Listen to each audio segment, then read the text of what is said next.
আবু আব্দুল্লাহ মুহাম্মদ ইবনে ইসমাইল ইবনে ইব্রাহিম আল জুফি আল বারদিজবা আল বুখারী রাহমাতুল্লাহ আলাইহি তিনি তিনার বিশ্ববিখ্যাত আদাবুল মুফরাদে উল্লেখ করেছেন। ইমাম তিরমিজি রাহমাতুল্লাহ তিনি তিনার জামিউত তিরমিজি শরীফে উল্লেখ করেছেন। খতিবে তিরমিজি রাহমাতুল্লাহ আলাইহি তিনি মিশকাতুল মাসাবিতে উল্লেখ করেছেন, এই সময় আমার আল্লাহ তার শান অনুযায়ী তিনি প্রথম আসমানে নুজুল হন এবং ডেকে ডেকে বলতে থাকেন, বান্দা কে আছো আমার কাছে মাফ চাওয়ার, চাও আমি আল্লাহ তাআলা তোমাদেরকে মাফ করে দিব। কে আছো রিজিক চাও, অভাবে আছো, আলা মিন মুস্তারজিকিন ফাআরযুকালা, কে আমার কাছে রিজিক চাও, অভাব অনটন দুঃখ দন্নে পড়ে গেছো, আমার কাছে চাও আমি আল্লাহ তাআলা আমার অফুরন্ত ভান্ডার থেকে তোমাদেরকে রিজিক দান করব। আল্লাহ পাক এভাবে যার যা প্রয়োজন সেটা আল্লাহ পাক বান্দাদেরকে ডাক দিয়ে বলছেন। এই সময়টা আমাদের থেকে আজকে না হয় আপনারা বসে আছেন, কিন্তু প্রতিদিন আমার আল্লাহ পাক এই সময়ে তার বান্দাদেরকে ডাক দিয়ে বলে। আমার ভাষায় আমি বলি থাকি, আল্লাহর বান্দাগুলি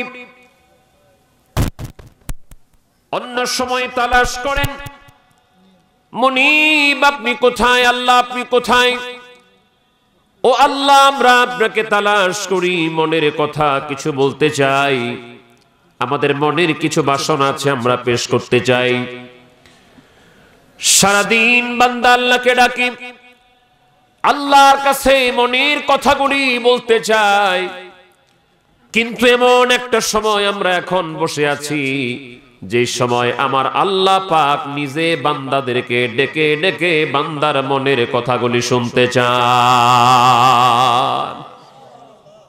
দুইটা সময় জামিউত তিরমিজিতে এসেছে হাদিসটি এবং মিশকাত শরীফের 89 পৃষ্ঠায় হযরত আবু উমামা রাদিয়াল্লাহু তাআলা আনহু তিনি আমার দয়াল নবীজির ব্যাপারে বলছেন, আল্লাহ পাকের হাবিবের কাছে প্রশ্ন করা হলো, ইয়া রাসূলুল্লাহ ইয়া হাবিবাল্লাহ আইয়ুদ দুআই আসমা, ওগো নবীজি কোন সময়কার দোয়া আমার আল্লাহ তাআলা তাড়াতাড়ি কবুল করে, কোন সময়কার দোয়া আমার আল্লাহ পাক তাড়াতাড়ি শুনে মঞ্জুর করে? আল্লাহর হাবিব রাহমাতুল লিল আলামিন ডাইরেক্ট জবাব দিয়ে দিলেন, ফি জাওফিল লাইলিল আখিরি ওয়া দুবুরাস সালাওয়াতিল মাকতুবাত।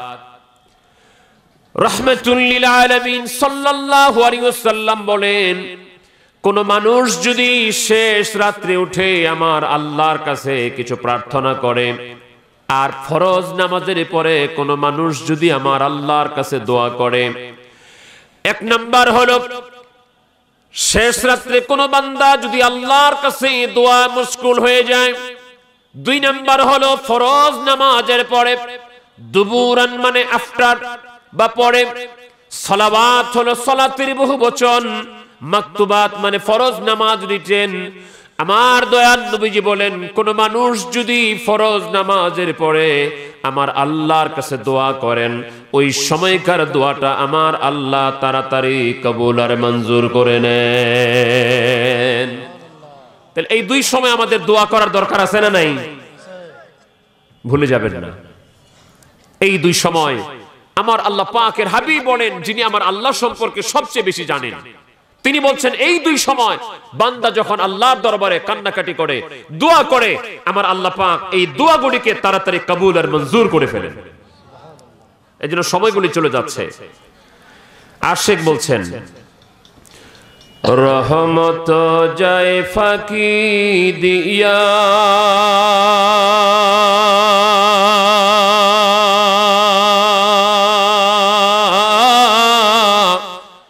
রে সোনারি আদম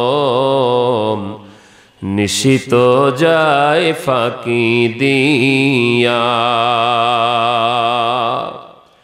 রহমত যায় ফাঁকি দিয়া,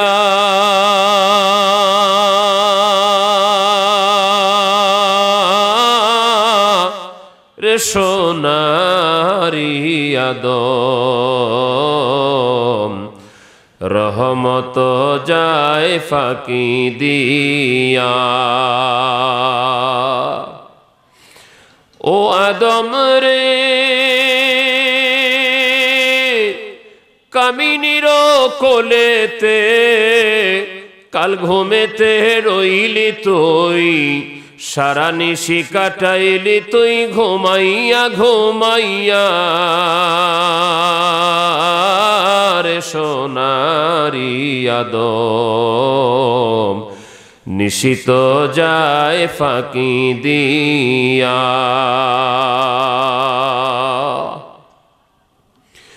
ও আদম রে ও তোর পাক ধরিয়া গেল দাড়ি, দন্ত আছে গোটা চারি, সমন জারি গিয়া হাসে করিয়া।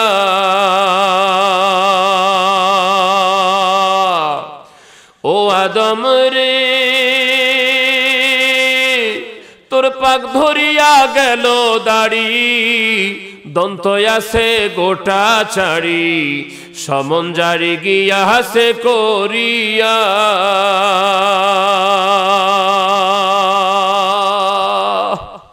ও তুই অজু করে হয়ে পাক, মন তনু করে সাপ। ও তুই অজু করে হয়ে পাক, মন তনু করে সাপ। বসয়া তাসবিহ হাতে লইয়া, ও ধর তৌহিদের কালাম, আপন মাবুদের নাম। ধর তৌহিদের কালাম, আপন মাবুদের নাম। ভব সিন্ধু যাবে পার হইয়া রে সোনারি আদম, নিশিত যায় ফাঁকি দিয়া। রহমত যায় ফাঁকি দিয়া রে সোনারি আদম, নিশিত যায় ফাঁকি দিয়া। নমরুদ খোদাই দাবি করল, আল্লাহ পাক তাকে কিছুদিন অবকাশ দিলেন। তো আল্লাহ পাক নমরুদকে খোদাই দাবি করার পরে তাড়াতাড়ি ধ্বংস করেন নাই, তার কিছু কিছু দোয়া আল্লাহ পাক মঞ্জুর করেছেন। মুফাসসিরগণ লেখেন এর পিছনে কারণ হলো নমরুদ শেষ রাত্রে উঠে আমার আল্লাহর কাছে দোয়া করতেন। জোরে কোন সুবহানাল্লাহ। নমরুদ বলতো, আল্লাহ আমি জানি তুমি আল্লাহ। বলছে কি, আল্লাহ আমি জানি তুমি আল্লাহ। আল্লাহ আমার শখ জাগছে একটু দুনিয়াতে একটু খোদাই দাবি করি। আল্লাহ তুমি আমাকে একটু সুযোগ দাও। আল্লাহর ওলি হযরতে গাউসে পাক আব্দুল কাদের জিলানী রাহমাতুল্লাহ আলাইহি বলেন, শেষ রাত্রে আমার আল্লাহ বান্দাদেরকে এমন একটা রাজত্ব দান করেন, দুনিয়া রাজত্ব, মন্ত্রীগিরি, মিনিস্টারগিরি, প্রাইম মিনিস্টার, রাষ্ট্রপতি, বাংলাদেশের প্রেসিডেন্ট, ইন্ডিয়ার প্রেসিডেন্ট, আমেরিকার প্রেসিডেন্ট, ফ্রান্সের প্রেসিডেন্ট, যা বলেন দুনিয়ার প্রেসিডেন্টের যেই পাওয়ার ক্ষমতা আমার আল্লাহ দান করেছেন, শেষ রাত্রে উঠে যারা আমার আল্লাহকে তালাশ করে, আমার আল্লাহকে ডাকে, আমার আল্লাহ রাব্বুল আলামিন তার চাইতে 1000 কোটি গুণ রাজত্ব ওই বান্দাকে দান করে দেন। হযরতে গাউসে পাক আব্দুল কাদের জিলানী রাহমাতুল্লাহ আলাইহি তিনাকে নিমরুজ নামক একটা এলাকা, একটা জায়গির তদানীন্তন সম্রাট বাদশাহ দান করতে চাইল। হযরতে আব্দুল কাদের জিলানী রাহমাতুল্লাহ বললেন, সম্রাট বাদশাহ শোনেন, আমি যেদিন থেকে শেষ রাত্রে রহমতের সময়ে রাজত্ব পেয়ে গেছি, শেষ রাত্রে আমার আল্লাহর কাছে আল্লাহকে ডাকলে যে রাজত্বের সন্ধান আমার আল্লাহ পাক দিয়েছেন, ওই দিন থেকে तमाम दुनिया राजत्व आमार काछे तुच्छ मने हय। আপনি বলেন তো আমাদের এই 3.5 হাত এই বডিটার দাম বেশি না রুহুটার দাম বেশি? কিসের দাম বেশি? সবাই বলেন না ভাই কিসের দাম বেশি? যদি বুঝে না থাকেন তাহলে আমি সহজ করে বুঝাই দিই, আপনাদের কথা বলবো না, আমার কথা বলি। এই যে আমি এখন বসে আছি 3.5 হাত বডির একটা মানুষ, আমার এই মুহূর্তে যদি রুহুটা বের হয়ে যায় তাহলে কি আপনারা বলবেন যে মুফতি মাসুদুর রহমান হামিদি ওখানে বসে আছে? তখন আর বলবেন না, বলবেন ওনার লাশ। তাহলে ওই সময় কি আমার একটা চোখ নাই এরকম হয়ে গেছে? হয় নাই। একটা হাত নাই এরকম হয়ে গেছে? হয় নাই। চোখের জায়গায় চোখ আছে, হাতের জায়গায় হাত আছে, কপালের জায়গায় কপাল আছে, নাকের জায়গায় নাক আছে। তাহলে এই যে কি যাওয়ার কারণে বললেন যে এটা আর মুফতি মাসুদুর রহমান হামিদি না, যেটা থাকলে আমি মুফতি মাসুদুর রহমান হামিদি, যেটা না থাকলে আমি মুফতি মাসুদুর রহমান হামিদি না, এটা আমার লাশ। যত্ন করতে হলে ওটাকে করেন। আমরা যত্ন করি এই শরীরটাকে, এই বডিটাকে, এই সুন্দর কাপড় পরি বডিটাকে সাজাবার জন্য। শরীরে ময়লা লাগলে সাবান দেই, চুলে ময়লা লাগলে সাবান দেই, শ্যাম্পু দেই, কন্ডিশনার দেই। শরীরটাকে চকচক করার জন্য আমার মা বোনেরা কত ধরনের ফেসিয়াল ইউজ করে, মেকআপ মাখে। কিন্তু আমার মায়েরা, যে রুহটা না থাকলে শরীরের দাম নাই, যে আত্মা না থাকলে শরীরের দাম নাই, ওই আত্মাটা যে কলুষিত হয়ে গেছে, ওই আত্মাটা যে ময়লা হয়ে গেছে, ওই আত্মাটা যে ব্যাধিগ্রস্ত হয়ে গেছে, অসুখ হয়ে গেছে, ওই আত্মাটাকে সুস্থ করার জন্য, চকচক করার জন্য আমরা কয়দিন চেষ্টা করেছি। একটু ভালো করে খেয়াল করেন, এই মাহফিলের পাশে একজন আল্লাহর ওলি শুয়ে আছেন, ওনার নাম জানলাম আমি মহিউদ্দিন রাহমাতুল্লাহ আলাইহি। তিনি কতদিন আগে ইন্তেকাল করেছেন সেটা আপনাদের অনেকের হয়তো জানা নাই। কিন্তু আল্লাহর ওলিগুলি এই এলাকাগুলিতে এসে মানুষের শুধু বাহিরটাকে চকচক করে নাই, মানুষের পোশাকটাকে শুধু চকচক করে নাই, এই আল্লাহর ওলিদের সংস্পর্শে এসে মানুষের ভিতরটা, আত্মাটা, কালবটা চকচক পরিষ্কার হয়ে ওই কালবের মধ্যে আমার আল্লাহর জিকির পয়দা হয়ে গেছে। আপনি কি মনে করছেন এই আমাদের শরীরের এই চকচক জায়গাটা, আমার শরীরের ফেসটা, আমি ফর্সা, এটাই আমার আল্লাহর কাছে দামি বেশি? না না, আমার আল্লাহ পাক এটাকে দেখবেনও না। সহিহ মুসলিম শরীফ এসেছে, রাসূল করিম সাল্লাল্লাহু আলাইহি ওয়াসাল্লাম বলছেন, ইন্নাল্লাহা লা ইয়ানজুরু ইলা আজসাদিকুম ওয়ালা সূরাতিকুম। রাসূল করিম সাল্লাল্লাহু আলাইহি ওয়াসাল্লাম বলছেন, আমার আল্লাহ পাক তোমার শরীরের দিকে তাকাবেন না, তোমার চেহারার দিকে তাকাবেন না, ওয়ালাকিন ইয়ানজুরু ইলা কুলুবিকুম ওয়া আশরা বিআসাবিহি ইলা সাদরিহি। আল্লাহর হাবিব তখন এই আঙ্গুল মুবারক দিয়ে বুকের দিকে এইখানে ইশারা করে বলছেন, ওয়ালাকিন ইয়ানজুরু ইলা কুলুবিকুম, বরং আমার আল্লাহ পাক দেখবেন তোমার কলব, বরং আল্লাহ পাক দেখবেন তোমার অন্তর। একবার মহব্বতে বলি আলহামদুলিল্লাহ। তাহলে আমাদের শরীরটা এটা সুস্থ থাকার জন্য যে জায়গায় ডাক্তার আছে ওই জায়গায় যাওয়া দরকার। চোখ অসুস্থ হলে আই স্পেশালিস্টের কাছে যাওয়া দরকার, কিডনির সমস্যা হলে কিডনির ডাক্তারের কাছে যাওয়া দরকার। কিন্তু আমাদের কালব অসুস্থ হয়ে গেলে, আমাদের রূহ অসুস্থ হয়ে গেলে কালবের ডাক্তার, রুহের ডাক্তার আল্লাহর ওলিদের কাছেও যাওয়া দরকার। এটা ছাড়া হবে না ভাই, এটা ছাড়া হবে না। একটু খেয়াল করেন, আমরা এখন শেষ রাত্রের দিকে আপনাকে নিয়ে আমরা এখন সোনার মদিনায় একটু যেতে চাই। এই মুহূর্তে আপনি খেয়াল করেন, আপনি দিনাজপুর জেলার ফুলবাড়ি থানার মধ্যপাড়াতে না, এই মুহূর্তে এই প্যান্ডেলের নিচে যারা আছেন, আমি আপনাদেরকে নিয়ে একটু সোনার মদিনায় যেতে চাই। একটু খেয়াল করেন, আমার দয়াল নবী রাসূল করিম সাল্লাল্লাহু আলাইহি ওয়া আলিহি ওয়াসাল্লাম, তেনার এখন তিনি অবস্থান করছেন, এখন তিনি আছেন মদিনাতুল মুনাওয়ারায়, কিন্তু তিনার জন্ম মদিনায় নয়। আমার দয়াল নবীজির জন্ম মুবারক হলো মক্কাতুল মুকাররমায়। একটু যুবকরা কি বলবেন আমার নবীজির জন্মস্থান কোথায়? দুই একজন বলেন না কোথায়? যুবকরা বলো কোথায়? এখন বলতে চাচ্ছ না, যদি মেসির কথা জিজ্ঞেস করতাম, এই যুবকরা মেসির বাড়ি কোথায়? বলে ফেলতো আর্জেন্টিনা। আর্জেন্টিনা। নেইমারের বাড়ি কোথায়? এই ব্রাজিল। ব্রাজিল। তোমরাই খালি জানো না, আমিও জানি, কিন্তু সাথে সাথে আমরা এটাও জানি আমার নবীর বাড়ি কোথায়, আমার নবী শুয়ে আছে কোথায়। এজ এ মুসলিম, তুমি মুসলিম যুবক হিসেবে নেইমারের বাড়ি জানো, মেসির বাড়ি জানো, আমার রাসূলের বাড়ি যদি না জানো, তোমার মুসলমান হওয়াটা ঠিক হয় নাই। তোমার আসলে আগে জানার দরকার ছিল আমার নবীর জন্ম কোথায়, নবীজির বাড়ি কোথায়, নবীজি আছেন কোথায়, যিনাকে আমরা ইহকালে পেয়েছি, যার উপর ঈমান এনে আমরা ইহকালে মুসলমান হয়েছি।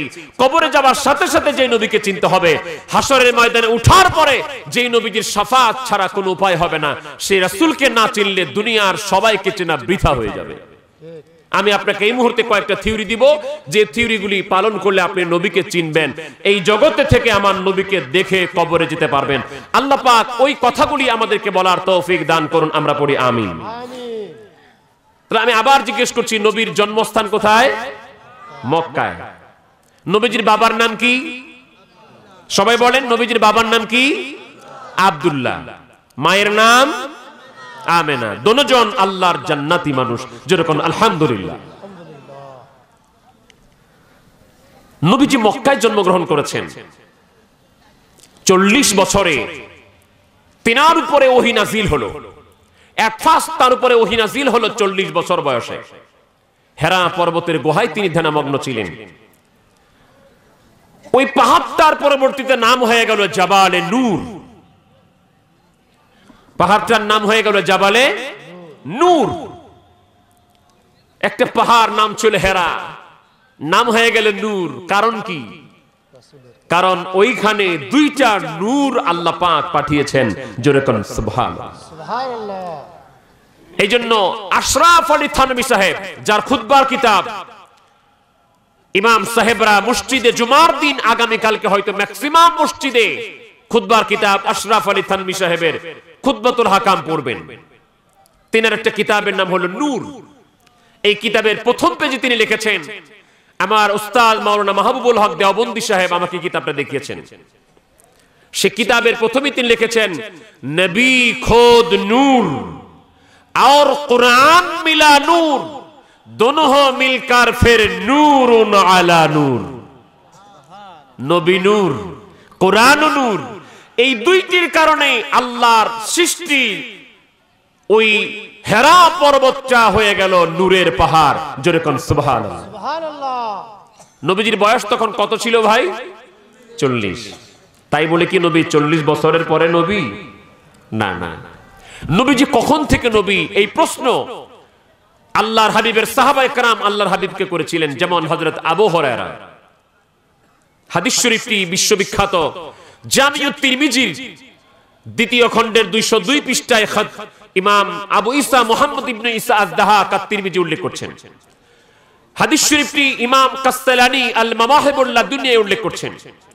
হাদিস শরীফটি আল বিদায়া ওয়ান নিহায়ার মধ্যে হাফিজ ইবনে কাসির রাহমাতুল্লাহ উল্লেখ করছেন। হাদিস শরীফটি তাফসীর রুহুল মানিতে আল্লামা সৈয়দ মাহমুদ আলুসি রাহমাতুল্লাহ উল্লেখ করছেন।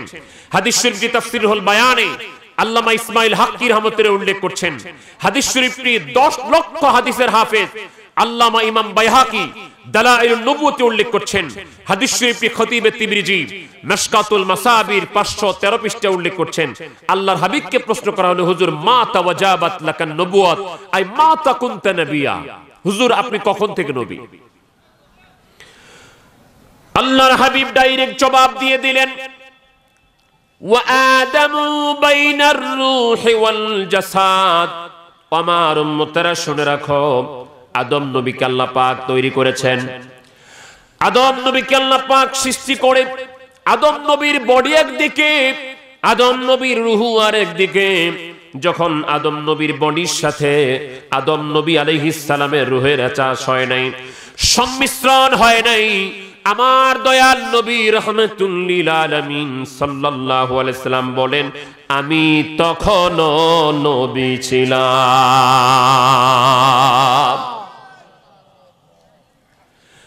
কিন্তু 40 বছর বয়সে আমার নবীর উপরে প্রথম ওহী নাযিল হলো, ইকরা বিইসমি রাব্বিকাল্লাযী খালাক খালাকাল ইনসানা মিন আলাক। 5টা আয়াত নাযিল হয়ে গেল। নবী আমার বাড়িতে চলে আসলেন। আম্মা জান খাদিজাকে বললেন, খাদিজা রে, আমার জীবন সম্পর্কে একটু শঙ্কা হচ্ছে, আমার কেন জানি একটু ভয় ভয় লাগে। আম্মা জান কুবরা বললেন, ইয়া রাসূল, ওগো স্বামী হে আমার, সহিহ বুখারী শরীফে বাব কাইফা কানা বাদউল ওয়াহি ইলা রাসূলিল্লাহি সাল্লাল্লাহু আলাইহি ওয়াসাল্লাম অধ্যায়ের মধ্যে এসেছে। আম্মা জান আয়েশা বললেন, স্বামী হে আমার, আপনি ভয় পায়েন না, আপনার চিন্তার কোনো কারণ নাই, কারণ আপনি জীবনে কোনো মানুষকে কষ্ট দেন নাই, আপনি মানুষের উপকার করা ছাড়া মানুষের ক্ষতি করেন নাই, আপনি দুস্থ মানুষের সেবা করেছেন, নিরন্ন মানুষকে অন্ন দান করেছেন, বস্ত্রহীনকে বস্ত্র দান করেছেন, বিপদগ্রস্ত মানুষকে বিপদ থেকে উদ্ধার করেছেন। জোরে কোন সুবহানাল্লাহ। এই জিনিসগুলি আজকে বড় অভাব হয়ে গেছে। নামাজই পাওয়া যায় কিন্তু মানুষের মাথায় বাড়ি দেবার মানুষের অভাব নাই, ঠিক কিনা? আচ্ছা, এদেশে মসজিদে মারামারি হয় না? বাইতুল মুকাররমে মারামারি হয় নাই? আমি নাম বলবো না, বুঝে নিয়েন। এই নামাজিওয়ালারা নামাজ পড়ে 5 ওয়াক্ত জামাতের সাথে এই লোকগুলি মারামারি করে মার্ডার করে নাই? করছে ঢাকাতে। আমি নামটা বলছি না বিভিন্ন কারণে। তাহলে বোঝা গেল নামাজিরাও মারামারি করে, মসজিদের ভিতরেও মারামারি হয়। তাহলে আমার নামাজ নামাজ নামাজ নামাজ দরকার, কিন্তু যেই নামাজ আমাকে মারামারি থেকে বাঁচাতে পারে না, যেই নামাজ আমাকে আমার ভাইয়ের মাথায় বাড়ি দেওয়া থেকে বাঁচাতে পারে না, আমাকে বুঝতে হবে আসলে আমার নামাজ কবুল হচ্ছে না। নামাজির অভাব নাই, কিন্তু নামাজিরা দুই দলে নিজেরা নিজেরা মারামারি করে খুনাখুনি হচ্ছে। রাসূল করিম সাল্লাল্লাহু আলাইহি ওয়াসাল্লাম তিনি, তার উপর ওহী নাযিল হয় নাই, তার আগে আম্মা জান সার্টিফিকেট দিচ্ছেন, ওগো আমার স্বামী, আপনি কোনোদিন মানুষের ক্ষতি করেন নাই, আপনি বিপদগ্রস্ত মানুষের বিপদ উদ্ধার করেছেন, নিরন্ন মানুষকে খাবার দিয়েছেন, পথহারা মানুষকে পথের সন্ধান দিয়েছেন।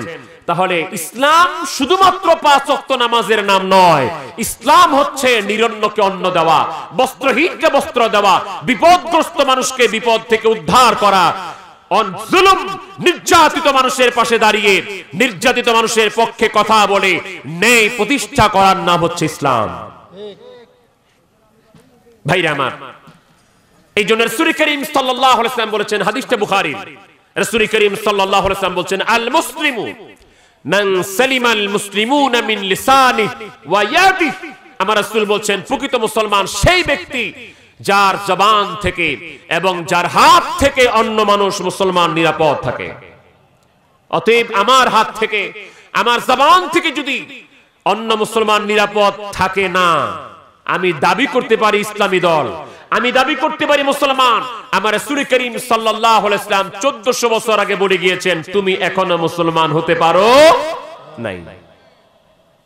আম্মা জান খাদিজা বলছেন, হুজুর আপনার এই বৈশিষ্ট্য, অতএব আল্লাহ আপনাকে অপমান করবেন এমনটি হতে পারে না।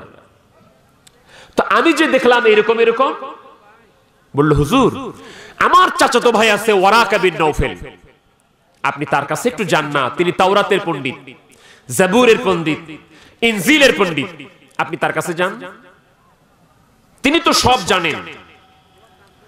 আম্মা জান খাদিজার পরামর্শ শুনে রাসূল করিম সাল্লাল্লাহু আলাইহি ওয়াসাল্লাম ওয়ারাকা বিন নওফেলের কাছে গেলেন।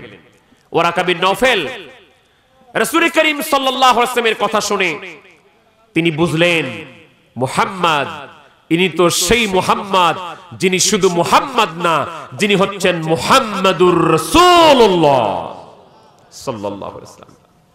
ওয়ারাকা বিন নওফেল তাকে চিনে ফেলেছে। কেমনে চিনলো? কারণ তাওরাতের মধ্যে যতবার আল্লাহ পাক মুসা নবীর নাম লিখেছিলেন, তার চাইতে বেশিবার আমার আল্লাহ তাআলা তাওরাতে আমার নবীজির নাম লিখেছেন। যেরকম সুবহানাল্লাহ। সুবহানাল্লাহ। খাসাইসুল কুবরায় আল্লামা জালালউদ্দিন আব্দুর রহমান সুয়ুতি রহমাতুল্লাহ লেখেন, এক লোক বনি ইসরাইলের মুসা আলাইহিস সালামের সময়কার মানুষ, তিনি মারা যাবার পরে মানুষগুলি তাকে দাফন করে নেই, মাটি দেয় নাই, কবর দেয় নাই, ময়লা স্তূপের মধ্যে ডাস্টবিনের মধ্যে লোকটাকে ফেলে রেখেছে। কিছুদিন পরে আমার আল্লাহ পাক মুসা কালিমুল্লাহকে বললেন, মুসা, মুসা আলাইহিস সালাম, অমুক জায়গায় আমার এক অমুক বন্ধু আছে, তুমি তাকে সুন্দর করে সেই জায়গা থেকে উঠায়া গোসল দিয়া কাফন পরায়া সুন্দর করে তাকে কবরে দাফন করে দাও। আমার আল্লাহ তার বন্ধুদেরকে চিনে কিনা? আমার আল্লাহ পাক চিনে। এদেরকে বলা হয় আল্লাহর ওলি। আচ্ছা আপনারা বলেন তো, আল্লাহর ওলি কি আছে না নাই? আছে। অনেকে মনে করে যে আল্লাহর ওলি বলতে কিছু নাই, ওলি আল্লাহ নাই, কিন্তু আমার আল্লাহর কোরআন বলছে আমার ওলি আছে, আমার বন্ধু আছে। আমি কি আয়াতটা তেলাওয়াত করব ভাই? সূরা ইউনূস ৬২ নম্বর আয়াত আমার আল্লাহ পাক বলছেন, আলা ইন্না আউলিয়া আল্লাহি লা খাউফুন আলাইহিম ولا هم يحزنون।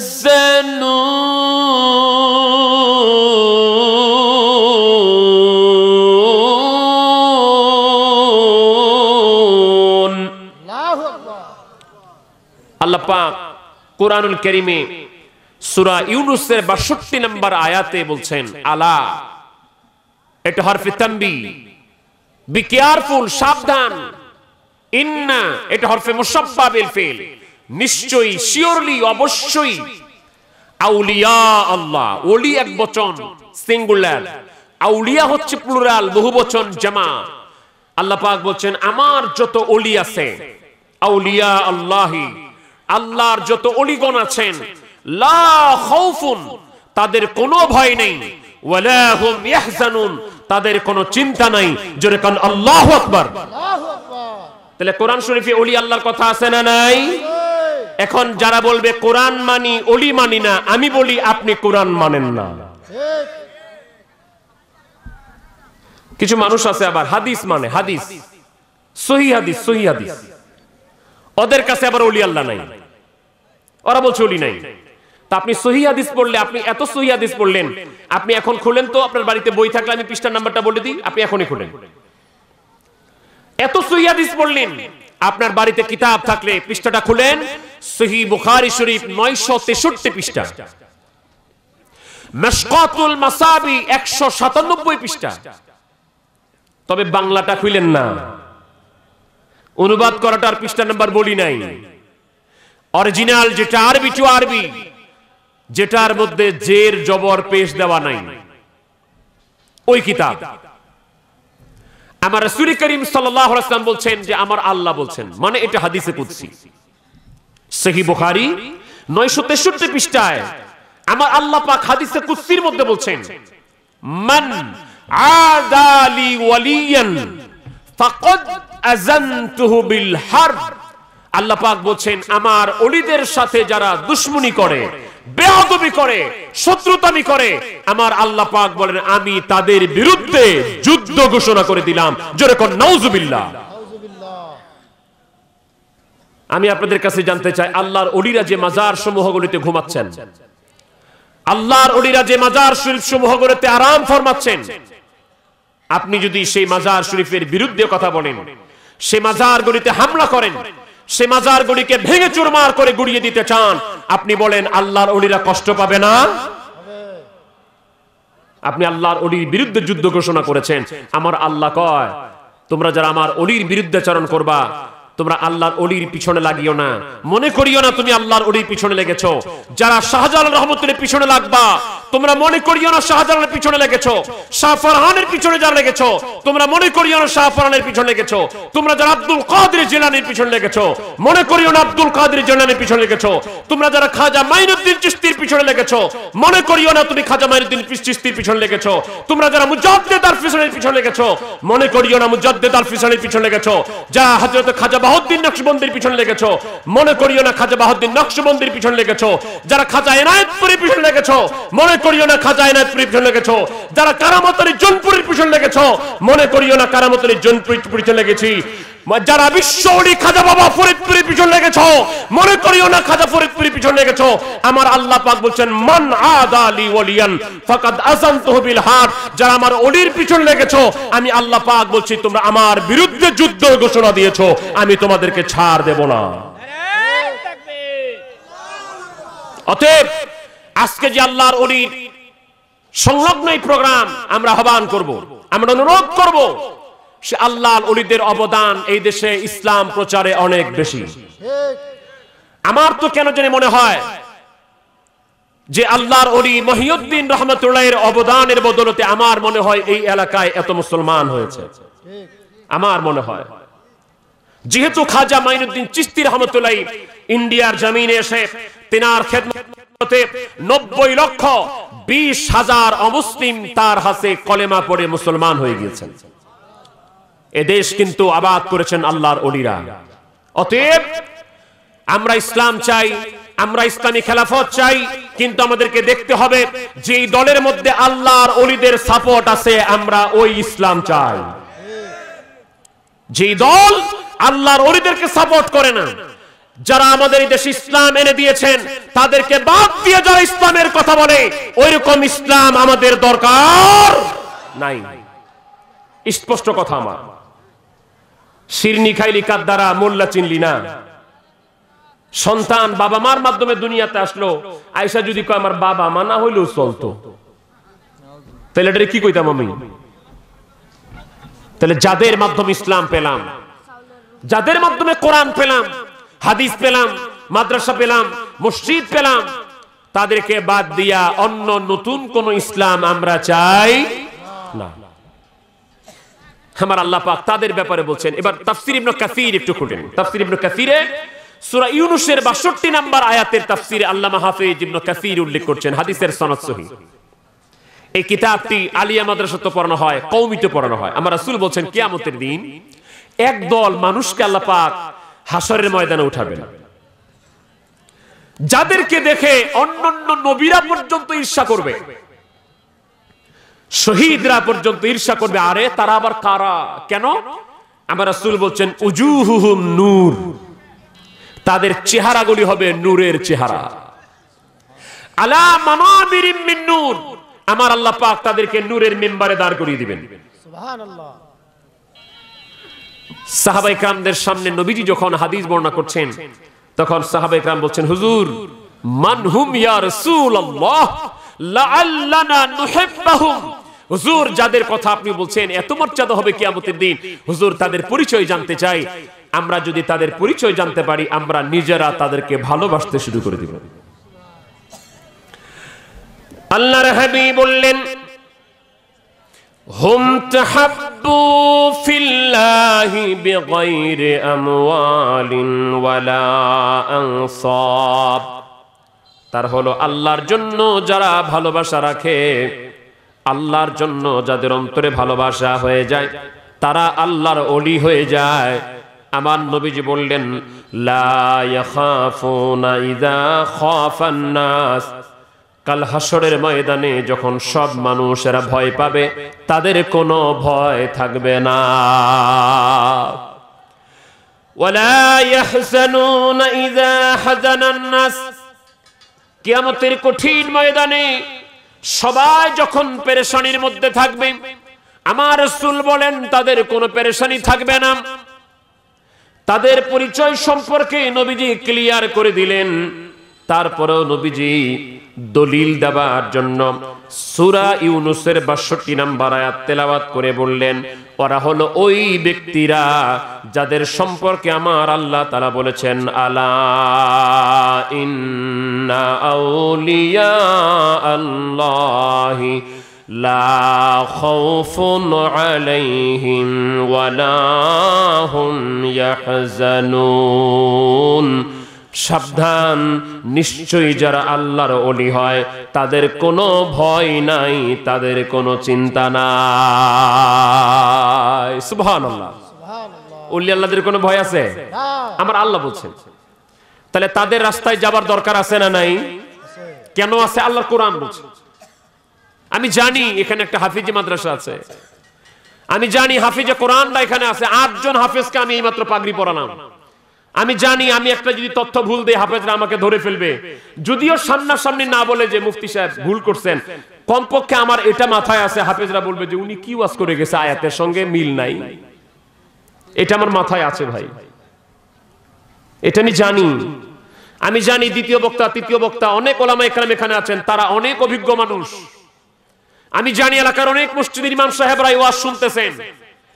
অনেকে হয়তো জানতে পারছেন যে মুফতি মাসুদুর রহমান হামিদি সাহেব এখানে একটা মাজারের মাহফিল আসছে, উনি বলেটা কি। যদি কোনো ভুল বলে আগামীকালকে চায়ের দোকানে সমালোচনা করব, বলবো যে ওরা কোরআন হাদিসের কথা কয় না। তবে আমার আবার আহ্বান থাকে যে আগামীকাল চায়ের দোকানে না, আমি স্টেজ থেকে নামবো, কিছুক্ষণ থাকবো, অথবা আমি স্টেজে থাকতে আমাকে বলেন যে আপনি এই ভুল তথ্যটা দিচ্ছেন, এটা আমাকে বলবেন। আগামীকাল চায়ের দোকান গরম করার দরকার নেই। ওইটা হইলে সমাধান হবে না, আমাকে এখন ধরলে সমাধান হবে, তাই না ভাই? আমাকে পারলে এখন ধরেন যে আপনি অলি পাইছেন কই, পীর পাইছেন কই, মুর্শিদ পাইছেন কই, আমাকে পারলে এখন বলবেন। আমার আল্লাহ পাক বলছেন কি, কাদের পিছনে যাবা, কাদের তরিকায় চলবা, কাদের রাস্তায় চলবা, এই কথা আমার আল্লাহ তাআলা সূরা লোকমানের 15 নম্বর আয়াতে বলে দিয়েছেন। আল্লাহ পাক বলছেন ওয়াত্তাবি'i সাবিলা মান আনাবা ইলাইয়া, বান্দারে তোমরা তাদের পথে চলো, তাদের রাস্তায় চলো। সাবিলুন শব্দটা আরবি, এর আরেকটা আরবি আছে তরিকা। আমার আল্লাহ পাক বলেন তাদের তরিকায় চলো, তাদের পথে চলো, তাদের রাস্তায় চলো যারা আমি আল্লাহর অভিমুখী হয়ে গেছে। সুবহানাল্লাহ। আল্লাহর ওলিরা কার অভিমুখী ভাই? আল্লাহ। মানুষকে তারা কার পথে রেখেছেন? আল্লাহর পথে রেখেছেন। মানুষকে তারা কার ইবাদত শিক্ষা দিয়েছেন? আল্লাহর ইবাদত শিক্ষা দিয়েছেন। কোন ওলি পীর মুর্শিদ বলেন নাই যে তোমরা আমার ইবাদত করো, বলেছেন? কোন পীর ওলি কি বলেছেন যে তোমরা আমাকে সিজদা করো? না না, আল্লাহর ওলিরা বলেন তোমরা আল্লাহকে সিজদা করো। আল্লাহকে সিজদাটা কেমনে করবা? মুখে মুখে বলতেছো সুবহান রাব্বিয়াল আলা, সুবহান রাব্বিয়াল আলা, মনে মনে বলতেছো বাহিরে কোন জুতাটা ভালা, এরকম সিজদা না। রুকুর মধ্যে যে বলতেছে সুবহান রাব্বিয়াল আযীম, সুবহান রাব্বিয়াল আযীম, চিন্তা করতেছেন আমার দোকানটা তো এই আধা ঘন্টার মধ্যে তো 200 টাকা লস হয়ে গেল।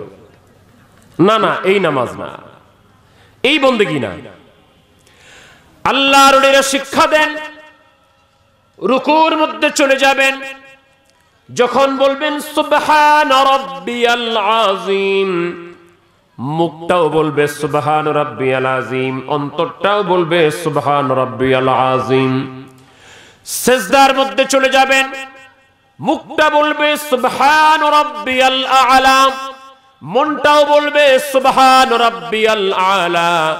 যখন এই নামাজ পড়তে পারবেন, এই বন্দেগী করতে পারবেন, তখন আপনার নামাজটা হয়ে যাবে আস-সালাতু মি'রাজুল মুমিনিন। আপনি নামাজের জায়নামাজে দাঁড়িয়ে থাকবেন, মধ্যপাড়ায় আপনার বাড়ির কুঠিরিতে, বাড়ির ভিতরে বারান্দায়, ঘরের ভিতরে নামাজে দাঁড়িয়ে গেছেন, সুন্নত নামাজ পড়ছেন, নফল নামাজ পড়ছেন, মসজিদের মধ্যে যায় ফরজ নামাজ আদায় করছেন। আপনি একটা জায়নামাজের মধ্যে দাঁড়িয়ে গেছেন, কিন্তু হুজুরি দিলে একাগ্রতার সাথে, একনিষ্ঠতার সাথে, খুশু খুজুর সাথে যখন নামাজ পড়ে ফেলবেন, আপনার জায়নামাজটার সাধারণ জায়নামাজ থাকবে না, আপনার জায়নামাজটা আমার আল্লাহর সাথে মেরাজের বিমান হয়ে যাবে। এবার দেখেন আমার রাসূল কি বলছেন, আমার দয়ার নবীজি কি বলছেন। একদিন দয়াল নবীজিকে জিবরিল আমিন এসে হাঁটু মোবারকের সাথে হাঁটু লাগিয়ে বসে গেছে। মৌলিক 3টা প্রশ্ন সংশ্লিষ্ট আরেকটা প্রশ্ন করেছেন। এই হাদিসটা আলোচনা করলেই 2-3 ঘন্টা দরকার। আমার হাতে সময় আছে মোট আর 50 মিনিটের মতো, তা আমি পুরোটা বলবো না, একটি কথাই শুধু বলি। একটি প্রশ্ন করে হুজুর, মা মানাল ইহসান, হুজুর ইহসান কাকে বলে? আমার রাসূল বললেন, আন তা'বুদাল্লাহা কাআন্নাকা তারাহু ফাইন লাম তাকুন তারাহু ফাইন্নাহু ইয়ারাক। হাদিসটা বুখারী শরীফের, হাদিসটি মুসলিম শরীফের, হাদিসটা মিশকাতুল মাসাবিতে খতিবে তিবরিজি উল্লেখ করেছেন প্রথম দিকে। আমার রাসূল সাহাব বলে দিলেন, তুমি এমন ভাবে আল্লাহর বন্দেগী করো যেন তুমি আল্লাহ তাআলাকে দেখতেছো। এটা যদি না হয় তাহলে মনে করো আমার আল্লাহ তোমাকে দেখতেছে। এর নাম হলো as-salatu mi'rajul mu'minin। ওই মাকাম আমাদেরকে হাসিল করতে হবে যেন আমি আল্লাহ পাকের নূর দেখে দেখে আল্লাহ পাকের কুদরতি দরবারে সিজদা করছি। এটা যদি না হয় তাহলে আমার নামাজের মধ্যে দাঁড়িয়ে মনে করতে হবে, আমি যে মনে মনে কি চিন্তা করি, আমি যে মনে মনে কি ভাবি, দুনিয়ার কোনো মানুষ জানে না, কিন্তু আমার আল্লাহ জানে। আল্লাহ জানে না ভাই? নাকি আমরা বলবো তারপর জানবে? এই যুবকরা, তোমরা গভীর রাত্রে, এখন তো শীতকালের শেষের দিকে চলে গেছে, ল্যাপ কাঁথা নাই, কমাই দিছে, উত্তরবঙ্গে এখনো শীত কিছুটা আছে। গভীর রাত্রে ঘরের দরজা বন্ধ করে, জানালা বন্ধ করে, ল্যাপের ভিতরে তোষকের উপরে কাঁথা মুড়ি দিয়া, কানের মধ্যে ইয়ারফোন লাগায়া কোন ধরনের ভিডিও মোবাইলে দেখতেছো? দুনিয়ার তোমার মা বাবা দেখে না, ভাই দেখে না, বোন দেখে না, চাচা দেখে না, খালু দেখে না, সিআইডি দেখে না, পুলিশ দেখে না, আমার আল্লাহ কি দেখে না? আমার আল্লাহ দেখে। তুমি অ্যান্ড্রয়েড ফোন নিয়ে কি ধরনের ভিডিও দেখতেছো? কেউ দেখতেছে না, কিন্তু আমার আল্লাহ তো দেখতেছে। ভয় করো আমার সেই আল্লাহকে। অনেক সময় মাহফিল থেকে যায় যুবকরা, মাহফিল থেকে ওয়াজ শুনে যাচ্ছে, ওয়াজ শুনে যাওয়ার সময় খেজুরের রস পাইছে, মাগার মেরে দিয়েছে। আহা, এটা কি জায়েজ আছে? না জায়েজ তো, মাহফিল থেকে যেহেতু গেছে নাকি? না না না, এটা অন্যজনের, তুমি আর মালিক না। এটা খেয়ে ফেললে তোমার চুরি হবে। রাস্তা দিয়ে হাঁটতেছো, বাজার থেকে আসতেছো, আমের সিজন আসবে সামনে, কার রাস্তার পাশে কার একটা আম গাছ, মন চাইলে পেরে খেয়ে ফেললা। যুবক, কিয়ামতের দিন কিন্তু আল্লাহর কাছে জবাব দিতে হবে। আল্লাহর কাছে জবাব দিতে হবে তোমাকে। কার ডাব, বড় আশা করে ডাবের গাছ লাগাইছে, ডাব খাবে, ডাব যখন মোটামুটি হইছে আর কি খাওয়ার মতো, তুমি একদিন গাছে উঠে পেরে খেয়ে নিলা। জবাব দিতে হবে আল্লাহর কাছে। মানুষের হক মেরে ফেলেছো, জবাব দিতে হবে আল্লাহর কাছে। তাহলে কেউ যখন দেখে না, দেখে কে? আল্লাহ।